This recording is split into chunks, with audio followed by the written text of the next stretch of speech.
Okay, I got the recording going. All right.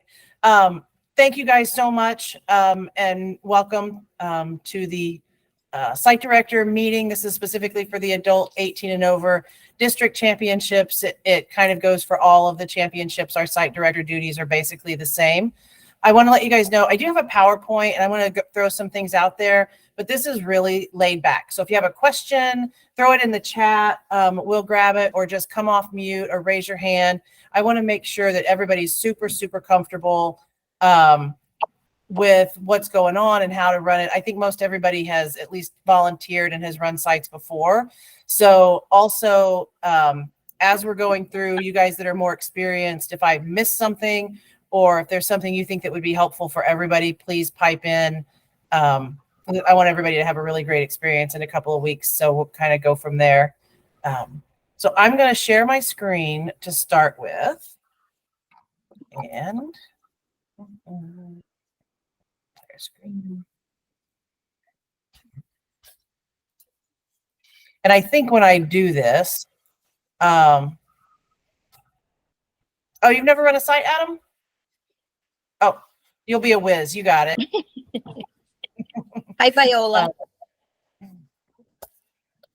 All right. When I do this, I now can't see you guys. So if somebody will kind of keep watch and kind of help me out, or if anybody has anything to pop in, because I can see nobody now. So this is the USTA League Championship Site Director meeting for 2023. Again, thank you for working with us and helping us. We're up to 21 sites now for this championship. We're at about 190 teams across the section, and it's about 10 teams bigger than it was last year so far. So we're really excited. I think everybody's going to have a great time, and it's going to be really great competition. So, so thank you. So I want to do a couple of introductions. And then I'll talk about tournament directors in a second. But for those of you that I don't know and haven't met, my name is Christy Bennett. I'm the USTA League's director in New England, and then I help run all the championships. The other tournament directors on this call, Laura Jocelyn King is the green director, the director of the Green District. That's probably a better way to say it. Peter Shutter is the tournament director for Blue, and Charlie Michaelman is the tournament director for the Red District. So those are going to be your kind of go-to people, and we'll go a little bit more over that in just a second. So I wanted to give you guys a little bit about our tournament and our championship philosophy and what we're really trying to do for our players and our teams. And the mission is to provide an excellent championship experience for players, captains, and staff. I want everybody to enjoy it. Some of the days are long. It gets kind of tired. It's hot in some of the places, but overall, we want everybody to come away from the weekend just having had a really good championship experience. Our role as a service role is to provide the platform for fun, exciting tennis competition for everybody. Our beliefs are that championships are a great social and bonding experience for players and teams. They get together. We try not to schedule matches super late at night so they can go out for dinner or hang out together in the evenings and enjoy their time together so that they can have some long-term memories.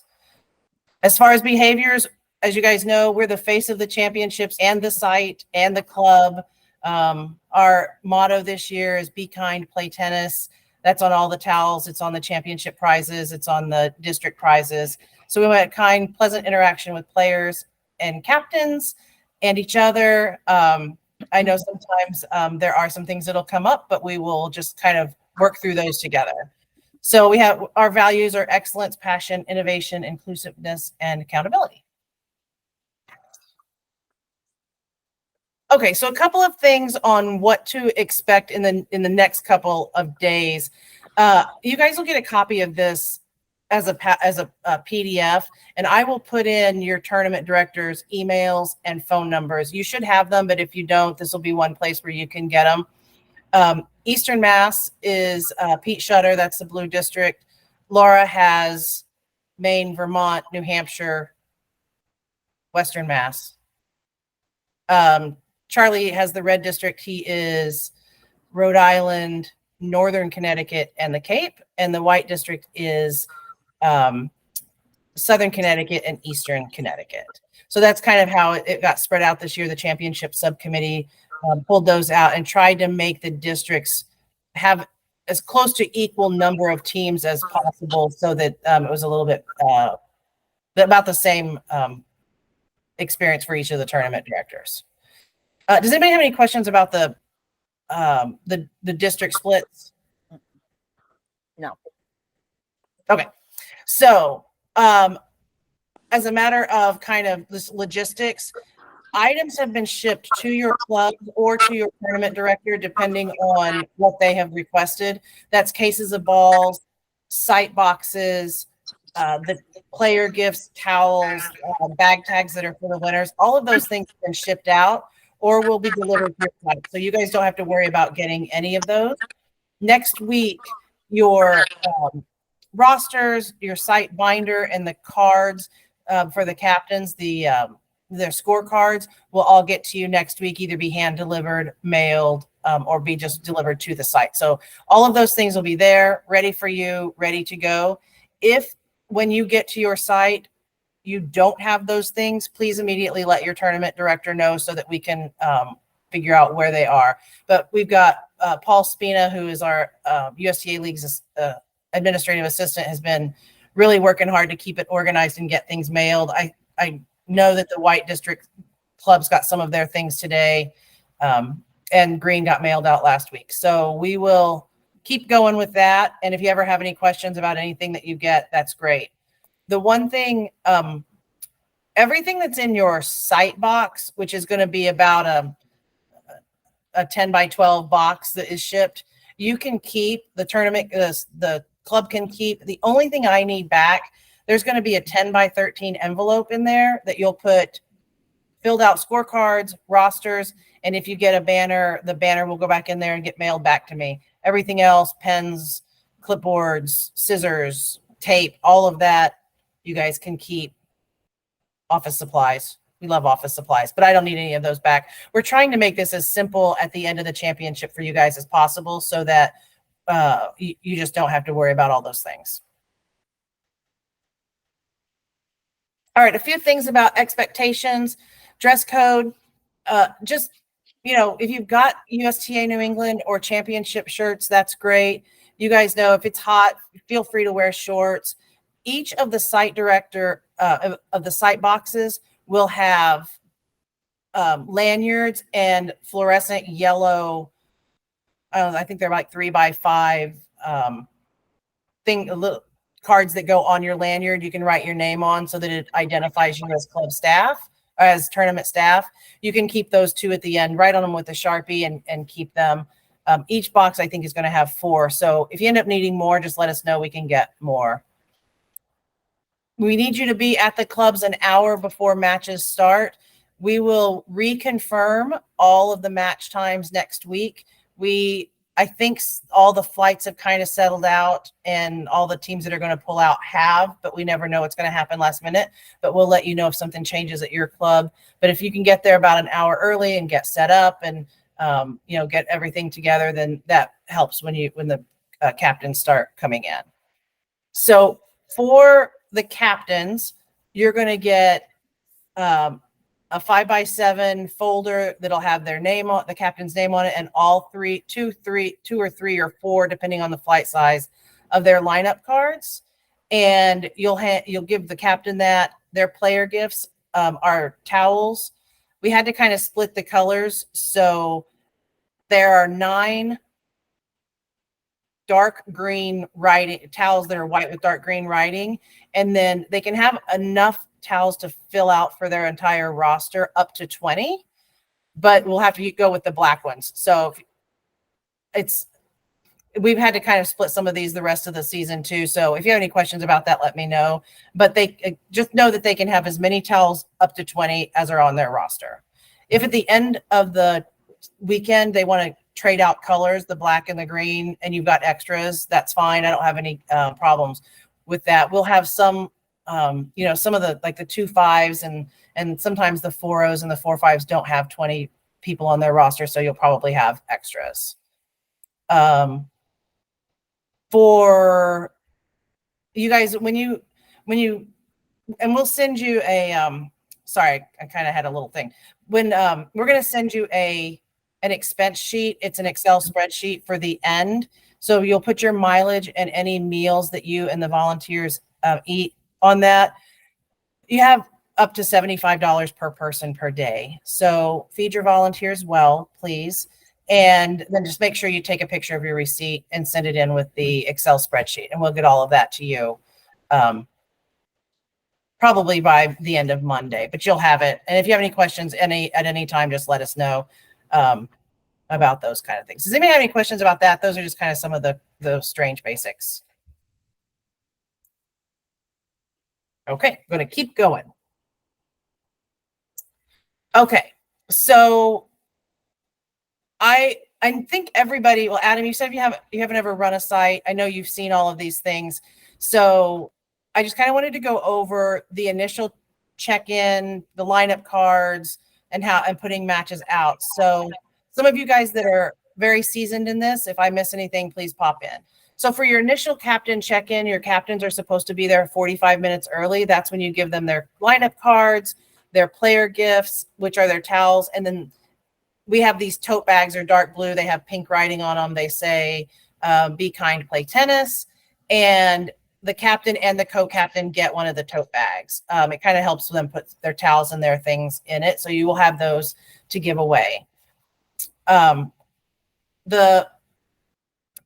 you hand the lineup cards to the captains, it's always a good idea to ask, have you done this before? Because we have some captains who have been at 400 different championships, and we've had some brand new ones, and they don't know to tell you that they don't know what they're doing, and sometimes they're very nervous. So just ask them, hey, have you done this before? Have you been here? And if they say no, just step them through it. We usually pull out their cards. We show them, hey, this is where the time and the date is, which is what's highlighted in yellow. When they get their cards, it's not highlighted in yellow. That was just for you guys. And just say, make sure you check the date and the time so that you're handing in the correct lineup card. And then they need to write very legibly the name of the person that's playing as listed in Tennis Link. So if it's Robert, they can't put Bob. They need to put Robert, because when you check your rosters, whatever's in Tennis Link needs to match whatever's on this lineup card. So those are a couple of things just to tell them, and then you're going to take it from them. You're going to leave it upside down until you get a chance to check it and make sure that what's on the roster and the player is eligible and they're the right NTRP level. You'll check it against what's written down. So we'll send you the rosters. You'll see both, and you can go back and forth. And if you guys have questions at any time between now and then, or even on the day of, you can always call and let us know, and we can help you out. The lineup cards, I know you can see over here, the captains are going to have these. They're half a page. They will each get a half a page. So when you put them together, they will be put together as one full page with the match IDs that are the same. So if you've got the match ID here, it needs to be the same as this one. There's tape in all your little binders and all the site boxes, and you put it on just tape them together so you make one page. I'll have some more close-up pictures of that I can show you guys too, if you have any questions. When you are calling matches, you can call them early. We want the lineup cards 30 minutes early. That gives you time to check the rosters. That gives you time to make sure everything's okay, put things together, and then you can put your players out. We have to call in order. So 1 singles, 2 singles, 1 doubles, 2 doubles, 3 doubles. If they tell you, oh, my 1 singles is 5 minutes away, you can't put 2 singles on. You can put the doubles on, but you can't put the other singles on, because if for some reason they don't make it, we're required by national regulations to default from the bottom up. That's a change. For those of you that have done this in the past, if somebody tells you my number 1 or my number 2 player is not here, if it's 2 doubles, you can go to the next match if it's on the same timeline for some of the bigger clubs. But otherwise, you have to wait, and you have to either wait till that person gets there, or once the match time starts, you can put them on the clock for defaulting out at 15 minutes. Does that make sense? I know it is a bit of a change for some of you guys. We're good? Okay. When you call the players, you're going to call them up. You're going to have them introduce themselves. We're going to give you a list of the things that you need to go over when you call them up, which is basically the match format: 2 out of 3 regular sets with ad scoring, Coleman tiebreakers. It's not timed. Not all of the local areas play that way. So it's just to reiterate that that's how we play at the championships, so that there are no questions. We always tell them if they have a dispute on court and they can't solve it within 30 or 45 seconds, come to the tournament desk.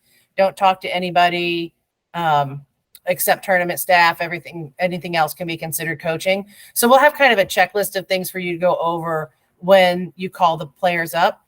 So you'd say 1 singles, John Doe and Sam Doe, come up, introduce yourselves, check their IDs, make sure that who is playing is who's on the roster, and then give them the balls, leave the can, and just say, you guys are playing on court 1, 10-minute warm up, and that includes serves. Have a great match, send them off, and then line 2 singles, line 1 doubles, line 2 doubles, line 3 doubles. So it kind of gets a little bit crazy when you're first putting them out, and then there'll be a lull, and then it'll get a little bit crazy. So just expect that. When there's more than 1 person there, just have somebody kind of helping with the balls. You guys can sit and talk about how you want to distribute the workload. But just, the players get excited, they get crowded around, it gets kind of loud. Sometimes you have to kind of yell over them a little bit and get them to settle down, but they're excited, so that's always good. Christy, just a quick, Deb just asked a question. It was answered in the chat, but you had said 2 out of 3 regular sets, but the third set is a 10-point tiebreaker. That is correct. Right. Yes, the third set is a 10-point Coleman tiebreaker. Right. Yeah. I always tell them too, when they are reporting scores, when they're done, a player from each team needs to come back, report the scores, initial by their name, so that we know that both of the teams from that match agree on the score. And then at the end, when all 3, I'm looking at the lineup cards for mixed. When all 5 of the lines have reported, then the captain needs to come from each team, confirm the scores, and sign the scorecard. And then if there's a dispute, we handle it right then and there. And that way we're good. If a captain doesn't sign after 30 minutes, it's considered past time, and we can go ahead and put the scores in. So this is what a finished scorecard will look like. So it's got what courts they were on, their time in, their time off. On the right-hand side, we always circle who wins, and then you always put the scores on the right-hand side by winner first, 6-2, 6-2. The initials in the top right, after you put the scores into Tennis Link, you just initial up there, so whoever's working with you knows that it was done. So that's just an example of what one of the mixed ones looks like that's finished. And feel free to write notes on these sheets as well down at the bottom. If you need to write notes, that's fine. We keep these for a year. So you'll just send them back to me, and I put them on a shelf in my office. And if there's ever any question, we have them all, and we can go through them and check and see what the issue was. So we are also working on getting all the site directors access to Tennis Link to be able to enter scores. So if you've never done that or don't know how, let us know. And once we get you access, we'll step you through it. It's really easy. And that way we can get them all in as soon as possible when the matches are out. Hello, Christy. Yeah, Jim Constantine here. How you doing? I'm good. Good. Hey, Jim. Hi, how are you, Laura? I have a question on the 15-minute rule for being late. Okay.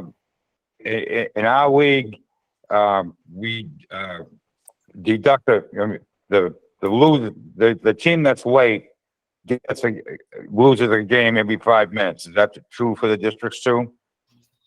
Let me double check. It's what we go by, whatever is at friend at court. And I don't think it's 1 game for every 5 minutes. I think it's a little different than that, but let me double check. I will send that out to everybody as to how it is. Loss of toss, I don't want to say because I don't want to be wrong. I should have pulled it up, but I will definitely get that to you guys. and let you guys know. So you don't start the clock until the listed match time, which is also a little different than we've done in the past. If we've had empty courts and it was within that 30-minute period and somebody was late, we've put them on the clock in the past. I've been told by National that now we have to wait until the time that is listed as their match time in order to start the clock on them. Okay, now another question. If a person's 14 minutes late, okay, he's legal, he can play. But does he get a warm-up time? They get 5 minutes. 5 minutes if they're late, okay. Yeah. Yeah.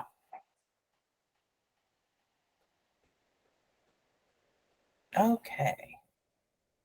All right. So for 3-strike DQs, I'm going to pitch this to Peter. He's the expert on this one.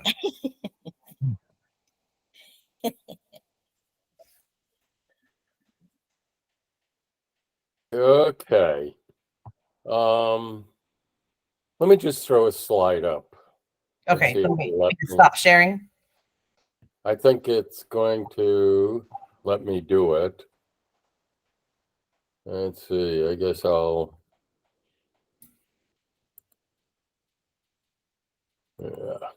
just do this.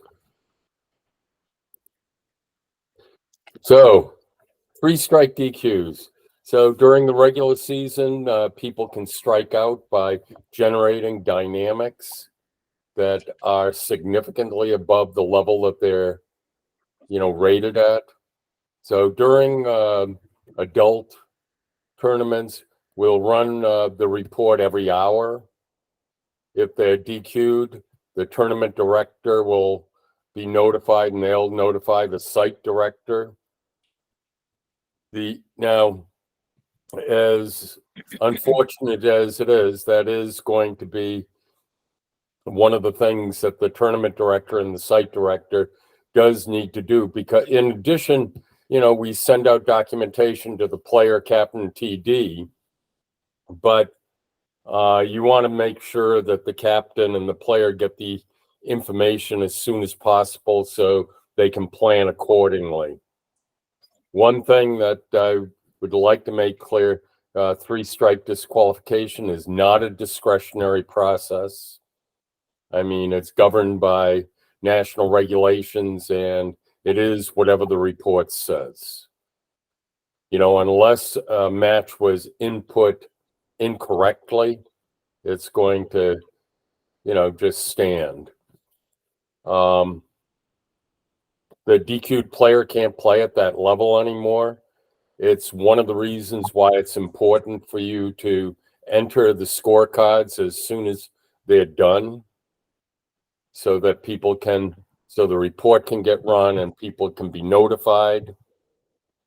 One of the things that comes up in local leagues, if someone's DQ'd, only those matches that reach the strike level. Can I ask you a first. question? Sure. What is a DQ? I am brand new. So the national regulation says that if you're a self-rated player, you need to be playing at the appropriate level. Right. And there are calculations done every night to determine whether or not or at what level a player is playing. And if they're playing significantly out of level and they do that 3 times, they're disqualified from playing at that level anymore. Disqualified. Thank you so much. Sure. Got it. And the player and captain are provided with the exact match dynamic of the DQ and a document, an FAQ document. Hopefully we don't have any of these, but it varies year by year. And I guess we shall see. Any questions? Peter, Thanks, so Steve. you say you're running it every hour, but so when could we expect, if we if we do have a player that has 3 strikes, when would we expect as site director to receive that information? And then when would we want to notify the captain and the player, during the course of the day? Well, you'll receive it as soon as I know.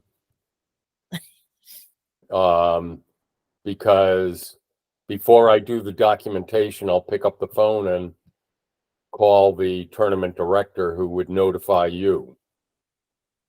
And you do that while I'm putting the documentation together. So the answer to, when would you get it? It could be anywhere from, a few minutes after you finish putting the stuff in to an hour or two. Because if you just put a scorecard in, just before I run the report, we would know soon enough. If you happen to put it in just after I ran it, you might not know for another hour. So if I'm putting in scores from a morning match, it's possible that you're going to call me before the team goes out for their afternoon match, kind of in the middle of a day. I might be notifying a captain and a player that he's not eligible to play in the next match that same day, for example. That's correct. And also, if you guys have a team that you notice that has a lot of self-rated players and you think that there might be a question, you could also, and Pete does run this report very regularly, but if you feel like it's necessary, you can always let your tournament director know that, and just ask Pete to run it just real quick, if he can, at a certain point. Sometimes when we're going from regular play into playoffs on Sundays, we like it run a little bit quicker. If there's a quick turnaround time between matches, sometimes that happens. But this is a really big deal, that if they get disqualified, they cannot play the next match. So we like to notify people as soon as possible.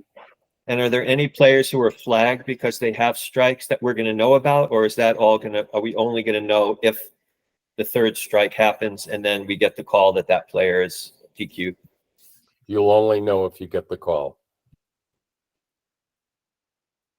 And if it happens and you need to talk a captain off the ledge, let your tournament director know. Let one of us know, because it can be disruptive and frustrating, and a lot of people don't understand what the strikes are, or understand. They maybe know that their player's better than other people, but they don't understand what significantly out of level is. So just some of those explanations sometimes, if you're not comfortable having those conversations, just let us know. Hopefully this tournament, no 3-strike DQs. That's what we're going with. Thumbs up. That's right. I agree. Hey, Christy, follow-up question. If a player gets DQ, obviously they can't play the next one. What about the matches that they already played? Do they count, or do we need to go back to the scorecard and put a note that that person's been DQ'd? I will take care of that. If a person's DQ'd during round robin play, all matches are reversed. And so as part of the administrative processing, I'll take care of that. And then the standings in Tennis Link will reflect that. Got it. Thank you.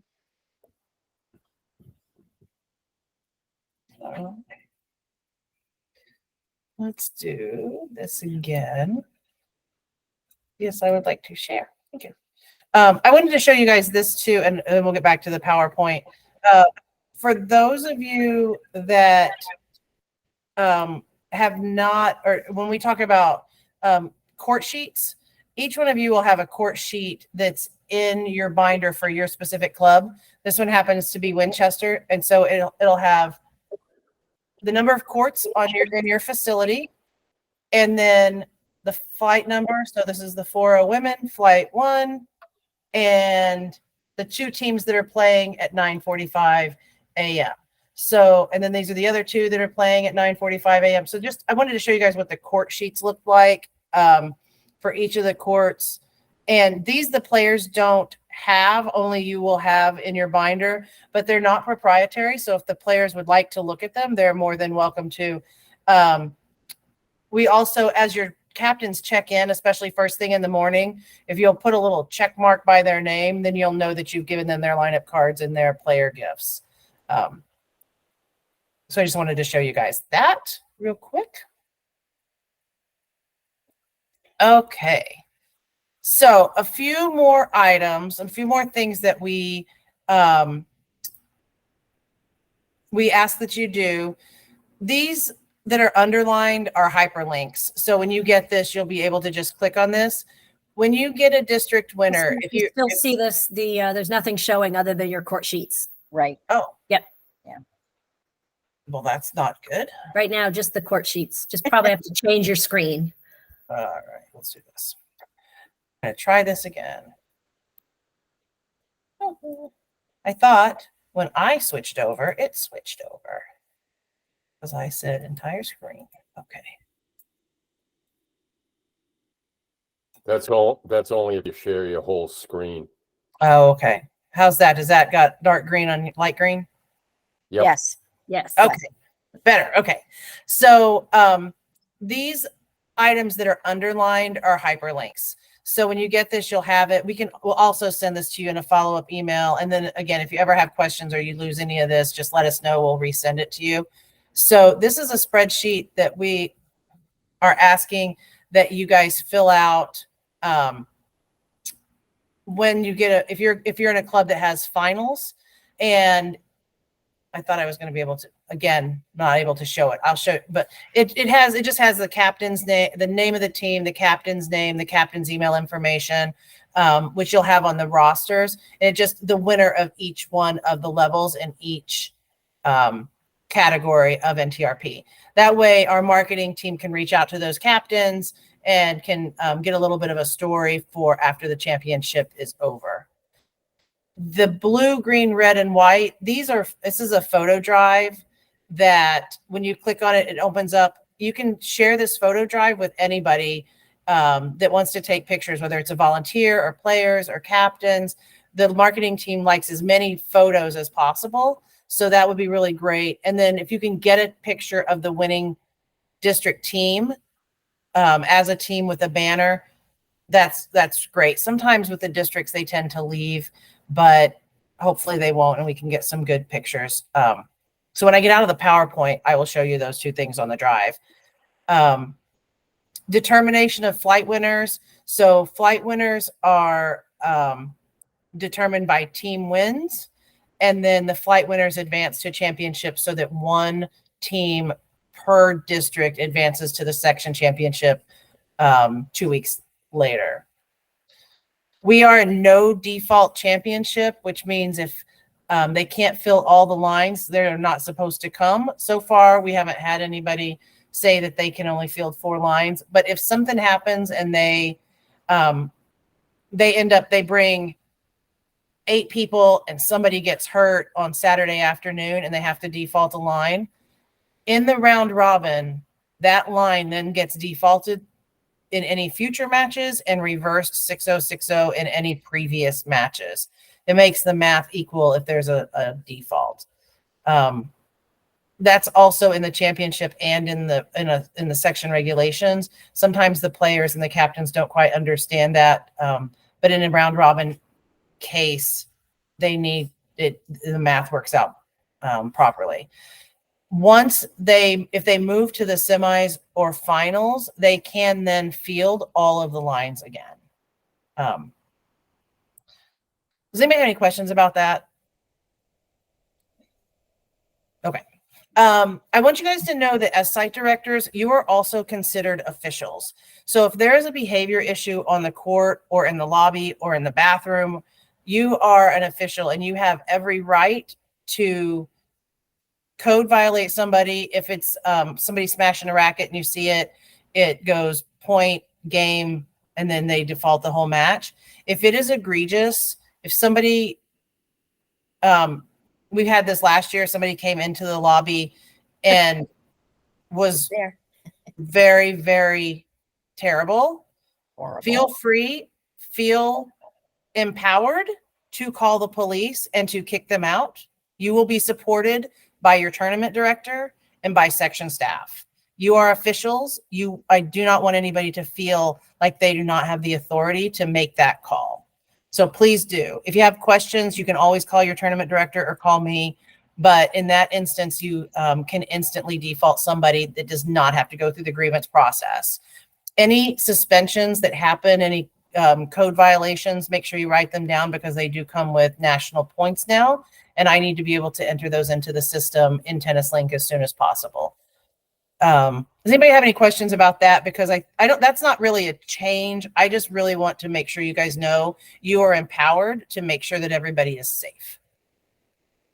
So do we know what the code violations are? Is there so say somebody, I was there last year when that happened, that bad incident. So is there a specific code that we apply to that? If something like that were to happen again, and Yes. call the police and then call me, and then what we'll do is it's just egregious unsportsmanlike conduct. Okay. Yeah. I will share with you guys the national suspension points codes because there are some graduations of how bad That's what I was getting to. Yeah. Yeah. I can share that with you guys too. Yeah. Hopefully we won't have that again. Yes. Yes. Yes. That was. Yeah. Yes. Mhm. So, yeah. You know, they're not allowed to curse. They're not allowed to smash their racket. They're not allowed to smash a ball into the windows at Woburn. It's just they need to mind their manners. And if somebody comes up to you and asks for somebody to watch the court, if somebody's free, you can go down, watch, make sure they're making good calls, but don't stay more than 3 or 4 games because you have other things to do. And these are unofficiated matches, just like their local play, and they need to be adults and play like adults. If there are, go ahead. I had a lot of luck in the last few championships pointing out when you're talking before you put your matches on with regards to sportsmanship is the fact that every single one of them has a towel and that towel says be kind. It says be kind. It's like, that's our motto for this event. And we expect people to follow it.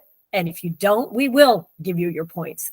And people just kind of laughed and held up their towels. And there has not been a problem yet in any of the events. That's great. So, Yeah.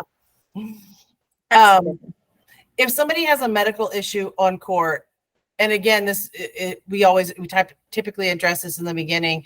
Somebody from the court should leave their racket on the court and come up and grab somebody from the tournament desk. Once in a while, you'll see everybody go, oh, and you'll know something has happened, and somebody from the tournament desk needs to go down and check and see if the player's okay. According to Friend at Court, when there are officials and when there are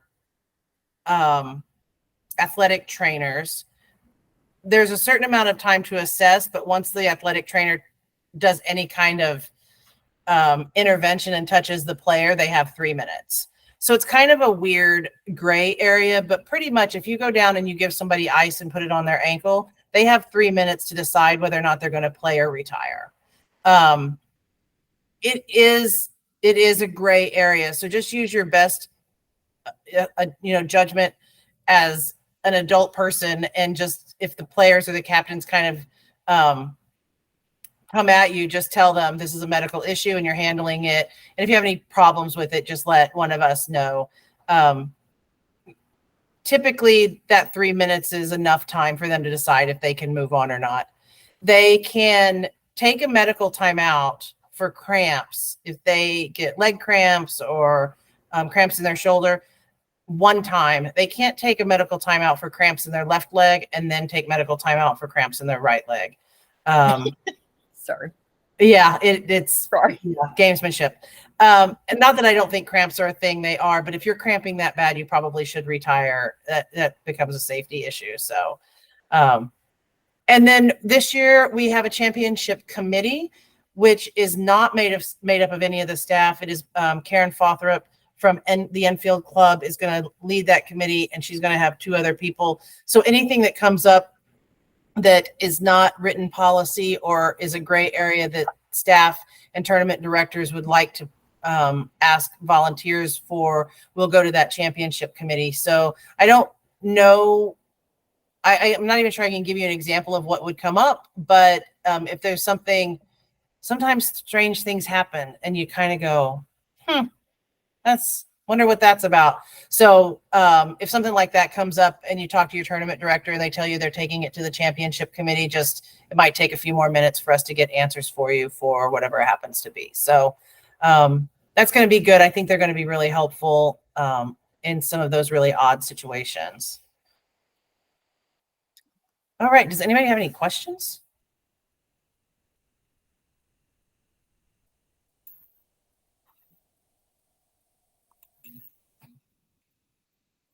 Christy, I did look up the late penalties in friend at court, and it is 5 minutes or less loss of toss plus 1 game, 5 minutes and 1 second to 10 minutes loss of toss and 2 games, 10:01 to 15 loss of toss and 3 games, 15 or more is the default. Oh, that's good. I think that's, and was it Jim Constantine? Yeah, Jim had asked. I think that's what you had said that you did. So good. So the tournament, you guys also follow a friend at court. So that's what we would do. And, just pop on, look at your watch and go that way. What we really want to do is foster play. We're not trying to be punitive and, and be crazy, but we also do have to respect that other people were on time and things happen. So if you have something that you think is a gray area or you think might be something Could that could go ahead, that Karen. 15-minute thing be retold again?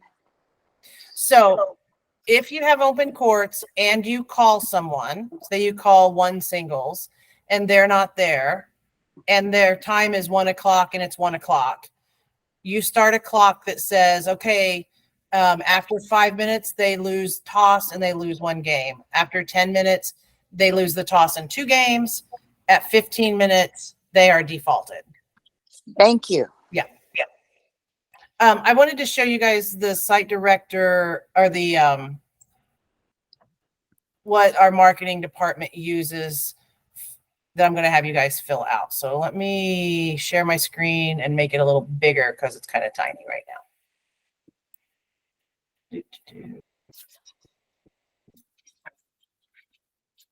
Let's see. So it's going to look like that is super tiny, isn't it?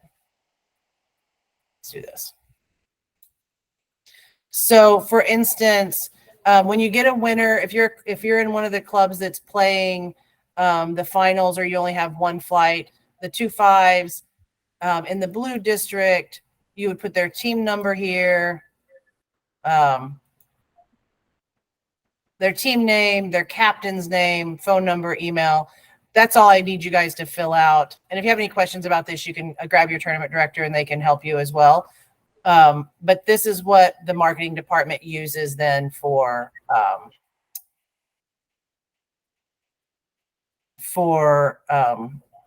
the social media posts for the next day. So that'll all be hyperlinked in. You guys will all have that. And go ahead, Charlie. Photos. Did we cover photos? Or are you gonna? I did briefly. Go ahead, Mary. While Mary is asking her question, I will find the photo drive and show you guys.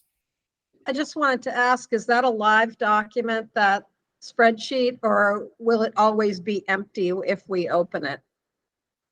It's a live document. So as it gets filled in, it will stay filled in. Okay. Yeah. Thanks. Yeah. Okay. So championship photos is what we are looking for. 2023. Okay. So again, let me share my screen.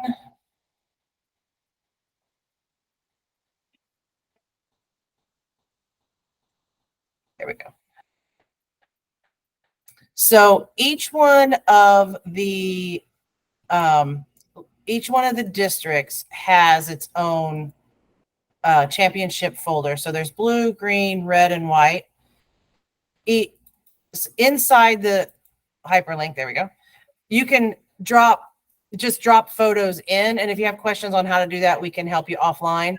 When you take the winner pictures, if you'll put them inside the winner folder, that way James can just grab them. But like I said, if captains and players want to take pictures, the more pictures we have, the better. We don't always get a lot of coverage from the marketing department just because we have a lot of teams and we have a lot of championships. So I like to make sure we get a lot of coverage if we can. So, but you can usually just take those pictures and you can throw them in the folder on your phone. So what would be an example of the way to encourage people to share photos? Would we have them send them to us personally because we could then get them into that folder, or would we give anyone else access to the folder? I'm just trying to understand how we could get other photos in there from other people that are taking them. You know, Adam, whatever's easiest. If you feel comfortable having them send you photos, that's fine.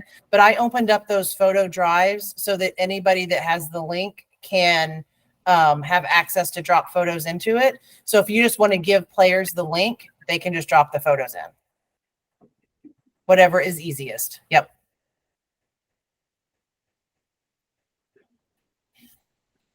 And there are always going to be some kind of unusual situations that come up, you guys. Like I said, we are, as your tournament staff, we're here to support you and help you and make sure that, anything that comes up that that you've got somebody that's in your corner and backing you up. So please feel free to call. If for some reason you have something that needs immediate attention and you're in the red district and you can't get a hold of Charlie, call Laura. You'll have all of our information and we all work together as a team. So feel free to make sure we do that. And let the players know also that just like we're in your corner, that you guys at the tournament desk are in their corner. We're there to help them. I think sometimes they see us as a weird authoritative or something, but we're there to help them and help them have a good experience. And if they don't know how to do a Komen tiebreaker, then we'll talk them through it. If they, forget what the score is and can't decide, we're there to help them through that too. So whatever it happens to be, just let them know that we're there for them. So anyway, that's all we have. Any other questions at all? Anything from stem to stern? Quick question. I'm sorry. The bags for the teams, are they going to be put together already, or should we plan on doing the team bags? You know how that we hand to the captain with all the stuff in it. You will. You'll have to put them together. That's fine. I just wanted to know how much time to allot for that because. Gotcha. Yeah, that's fine. Yep. Yeah. Sounds good. What should our expectation be for court scheduling?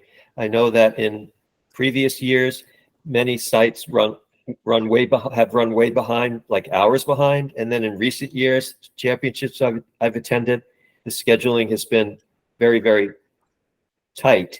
Can you give us some idea about expectations, specifically certain, divisions like women's 3-0 that, those matches can run, let's say, much longer. Should we expect that we could keep on schedule, or are we going to be expected to run behind and, So our experience or our philosophy on court scheduling in the recent years is that we put a little bit more time between. So we run an hour and 45 minutes instead of an hour and a half.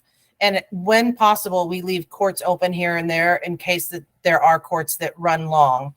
We've been having really good luck with that philosophy, and things have really run on time, except for a couple of instances where in Bass River, the courts were slippery and we had to close 3 courts. So we had to condense things and we got a little behind. I think it's been really good. We've been really on time. I don't know, Laura, do you or Pete or Charlie want to say anything about that? Because you guys have been running some sites too, and Viola. I agree with Christy. It's I know at Longfellow specifically, Adam, there are certain times we use 8 courts and then the next round we don't. And then so there's always, like every other round, there's an open court to try and catch up with.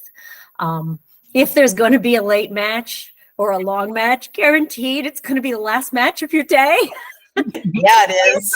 It will be the last match of the day every time. Don't jinx yourself and say, we're almost done. Never say that.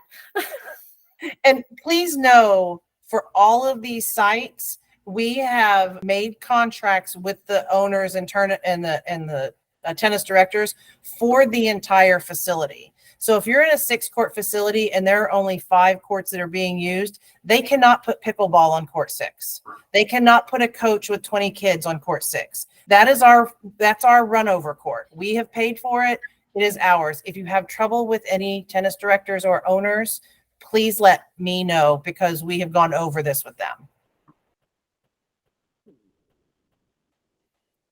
Go ahead, Pete. And it's not a warm-up court either. Yes, there are no warm-ups in any of the facilities early. We don't have enough for everybody to warm up, so nobody can warm up. Go ahead, Jim, and then Viola.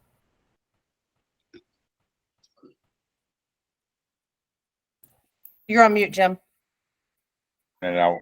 Okay, hello. Hey, how about that? Is the USTA supplying any refreshments like water or anything? I can't get water to you not for the players, but if you want to buy water or Gatorade or snacks for your tournament staff, please feel free to do so, and then please expense it. All right, so the players have to supply their own beverages. Yes, that is correct. Yes. Okay, very good. And another thing, the places that we contracted for, there will be some, like I have the Seacoast Club, and that's private, ultra private. Are they going to assure that somebody's there at 7 o'clock to open up for us? They know exactly what time each day someone needs to be there, Jim. I've sent them the same opening and closing, and I've reached out to them twice now with the changes. Okay, because I'll confirm it next week for the 3rd time, but yes, they do know what time they need to be there so that you can get in. Yep. All right, because I've played there numerous times, and it's always a problem trying to get into that place. So, yep. Okay. Thank you. I'll unmute myself now. Okay, so back to the warm-up courts. When I played districts, and usually if with the first match, they're allowed players to get on a little bit early just for warm-up. We do not allow that, you're saying?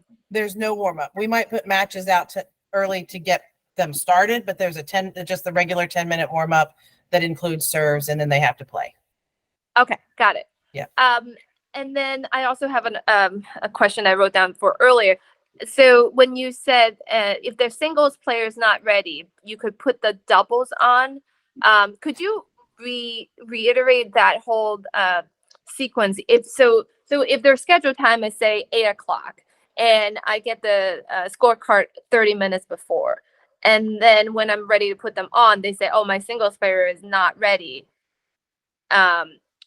And you said something about put the doubles on, but not put the 2 singles up. Can you repeat that?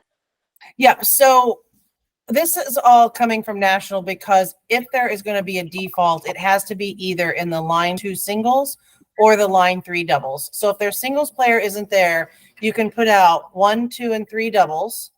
And if their 1 singles player isn't there, you're just going to have to wait until either A, they get there, or the 15-minute default time, and then put their 2 singles player on. Or they can move their 2 singles player up to 1 and default their 2 singles. It's going to be I'm hoping that this doesn't happen, but we're so tight on court times in some places, and Adam, to your point, this could be where we get a little bit behind, because National's not allowing us anymore to put everybody out and just wait for that 1 singles person and then default 1 singles. We can't do that anymore. So, so you can put on the doubles. If that 1 singles player isn't there, either they've got to move up their 2 singles to 1 and default 2, or they can wait for their 1. And if they don't show up, then they have to move them up anyway. So, or if their 1 doubles player isn't there, you can go 1 singles, 2 singles, and then you cannot put on 2 and 3 doubles until the 1 doubles gets there or defaults. Got it. Thank you. I don't know who Charlie, did you have something? And then Jim. Yeah, I just wanted to say on what we were just talking about, that all starts at the particular match time. So this doesn't, in other words, if you don't take a lineup early if a player isn't there. Yes, that is correct. So if you get a lineup, just ask them, are all your players here? And if they're not, hand it back. I will say again, this is a little bit of a gray area, and I'm going back and forth with National on this because we have written in our regulations that 30 minutes, and that 30 minutes is a regulation that they have to have it turned in. National is telling me that if they don't turn it in within 30 minutes, it's okay. Make sure all their players are there. We're trying to get everybody to play. So I haven't told the players that though. So we want their lineup in 30 minutes early. All their players need to be there, ready to go.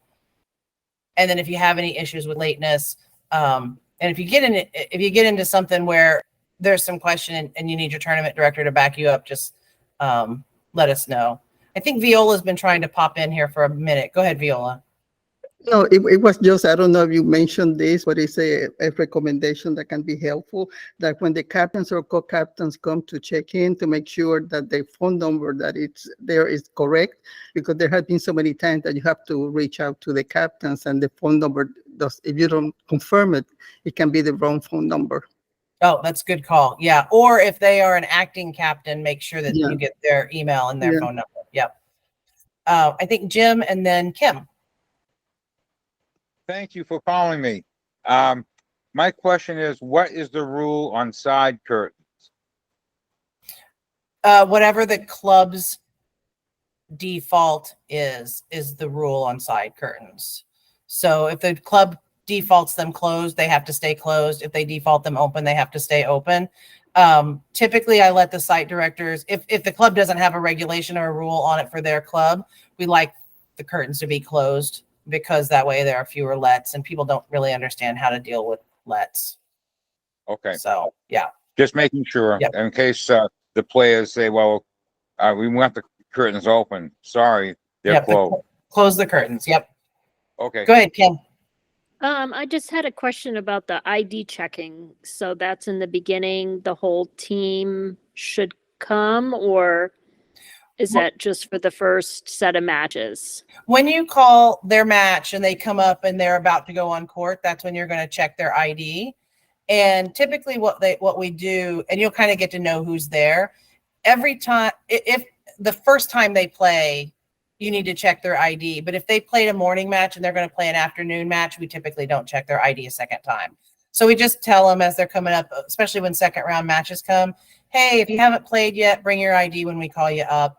And okay, so it's I forget, right before you go on court. Right before you go on court. It can be a driver's license, it can be a passport if they're panicking because they forgot, it can be a picture on their phone.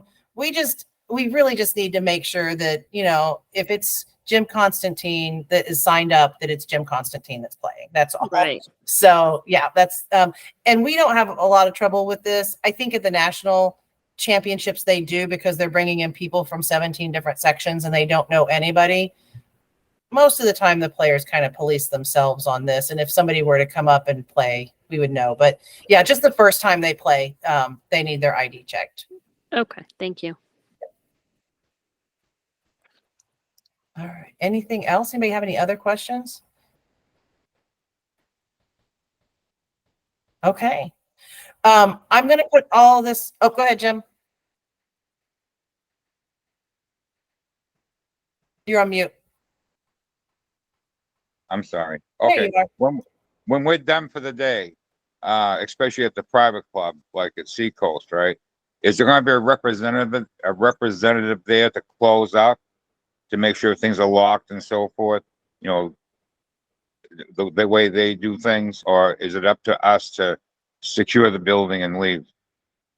Most places, and I'll let Laura answer this for Seacoast specifically, but most places we ask that they open and they close. Sometimes if we have a personal relationship with the owner, we'll grab a key and we'll do it ourselves. for the most part, I would say 95% of the time, the club owner or tennis director will do like the last closing up for us. Okay. Yeah. I don't, is Seacoast? That's what I'm expecting, Jim. I believe Lisa Finneral is planning on being the opening and closing person, but I will confirm that for you. Okay, thank you very much. I think because they have a security system there and everything. Yeah, they And do. yeah, okay, good. Yep. Thank you. Thanks. All right, so I'm going to package all of this up into an email. It might be tomorrow afternoon or Saturday morning before I get it to you guys, and make sure I'm going to try to get all the hyperlinks in and some other just attachments, so that just with pictures and some things, so that you can see some examples. And then yes, Lawrence. It's Larry. Larry. And could you send us some links to the current regulations so that we could have those, Andy? Yes, Yeah, yes. that's a good idea. Great. Thanks a lot.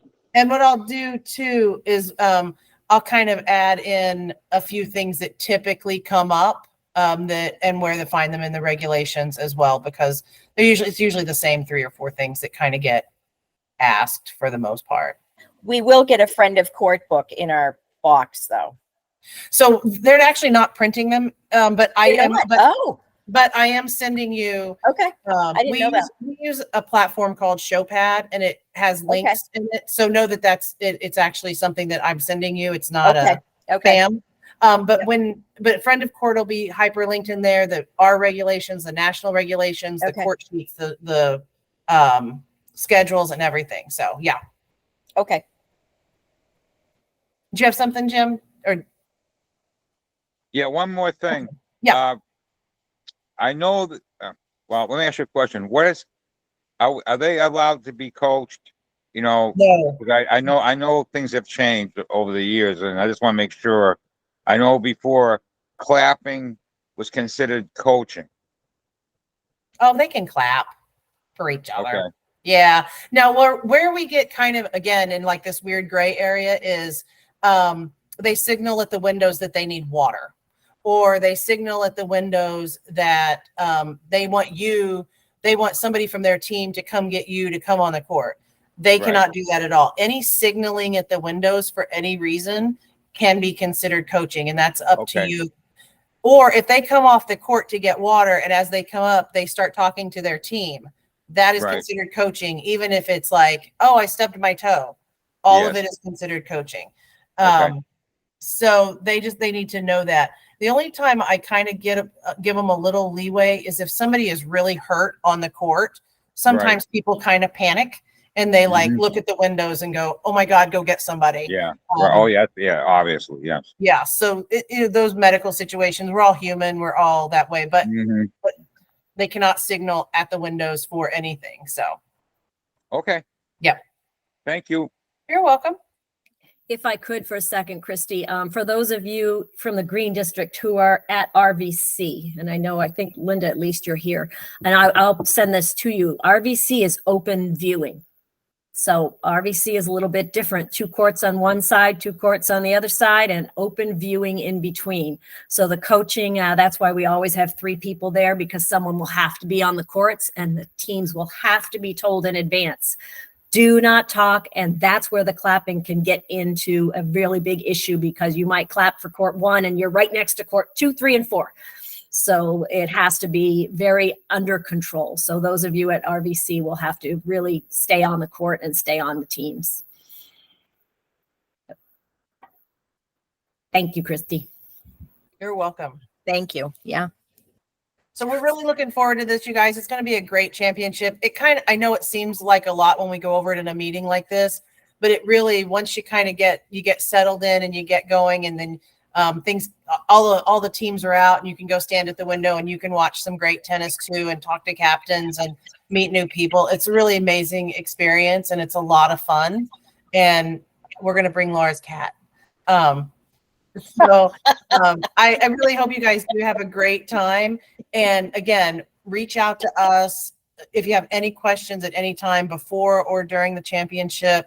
We want to make sure that you feel supported and that you know that we've got your back. This is going to be great. We've got your back. Yeah, that's awesome. All right. Well, I'm going to stop the recording. Let's do. Thank you.